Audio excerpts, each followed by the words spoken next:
I've dealt with this matter before in an earlier beginner's guide, and that is the use of a telephoto lens, particularly when hand holding. The risk of camera shake with a powerful telephoto lens is greater. And yes, although you can mount the lens, the camera and the lens on a tripod, that may not be permitted.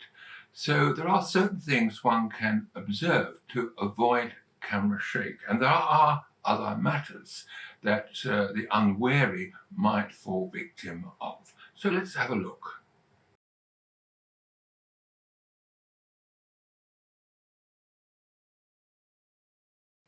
In the far distant days of film photography with a 35mm camera, the answer actually was quite simple, provided there was sufficient light. And that is, if we were using, for example, a 500mm lens, then we set the shutter speed to a 500th of a second. It was a simple rule that avoided camera shake, which seems to have been swept aside by computerization today. And much of the technique, as many techniques we did with a film camera, can be transferred to digital cameras today. Now I'm afraid it's going to get a little complicated. Having chosen a shutter speed to avoid camera shake, something like a 500th of a second, what happens? We find that the picture is underexposed. Why? Well, because we're using such a short shutter speed, then the aperture is not wide enough to let in sufficient light to the sensor for a correctly exposed image. Furthermore, this can be made worse by a variable aperture zoom lens. Now take a look at this micro four thirds lens. It's a modest telephoto zoom from 40mm through to 150. Now in full frame, or indeed film, it would be 80 to 300. So it's quite a good lens for certain aspects of wildlife photography. Now the problem is that this is a variable aperture lens, because although it is f4, that is only at wide angle. As you zoom towards 150, then the widest aperture becomes f5.6. You lose a whole stop. In other words, the intensity of light passing through is halved. And that's the reason why a picture can inadvertently become underexposed.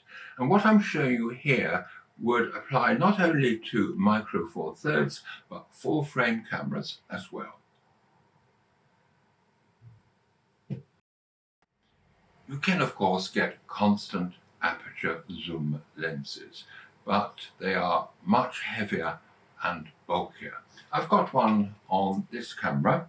This is a micro four thirds 12 to 100 zoom, which of course in full frame would be 24 through to 200.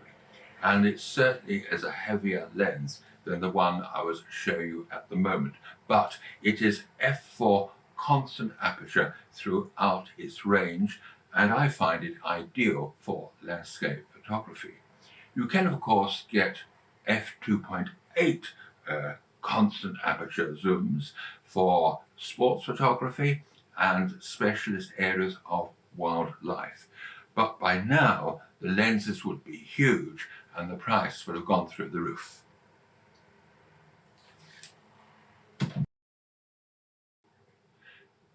A variable aperture zoom can be a problem for sports photography or any kind of photography where action has to be recorded, to be frozen. This is why you see professional sports photographers with these huge lenses with the whole kit mounted on a monopod.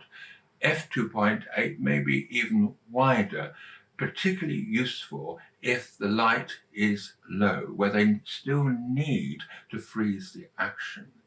If they didn't have these wide apertures, then, as I say, in poor light, it'd be very difficult to freeze the action.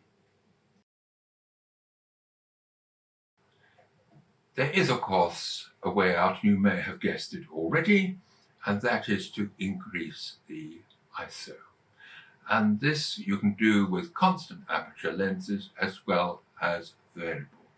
I tend to resist doing that as much as possible. It's a last resort as far as I'm concerned, but then I don't do sports photography.